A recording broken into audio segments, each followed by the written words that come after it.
По најавата од собраниската говорница и официјално уште една најава од парламентарната група на Европски фронт, известно е дека ќе има интерпелации за уставни суди. Причината законот за употреба на јазици за кој ќе се оценува уставноста. Сега гледаме интерпелација за членовите на судскиот совет.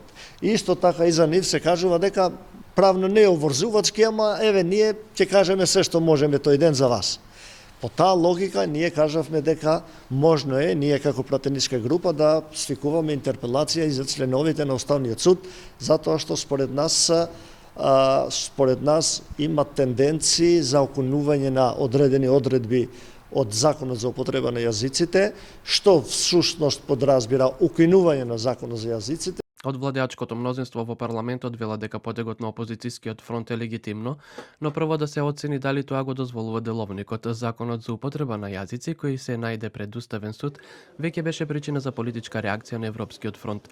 Дали ќе се актуализира како причина за политичка криза, премиерот Христијан Мицкоски не очекува вакво сценарио во пресред на локалните избори, но очекува, како што вели, заканите од страна на ДУИ да продолжат со несмален интензитет со цел да ги прикријат криминалот. Тие се тие кои што не се навикнати да бидат подолго време во опозиција. Гледате, кога малку се во опозиција, веднаш има одговорности, излегуваат на површина сите оние активности за кои што постои основано сомневање, а кои што се поврзани со криминал и криминалци, да ги дознае и македонската јавност. И затоа се тие уплашени на нив. Најмалку им е дојдено и до јазикот, и до било што друго, и до уставни суди. Согласно уставот, судот го сочинуваат 9 членови со 9 годишен мандат, од кои 6 се бираат во собрание со 61 гласи Бадентер.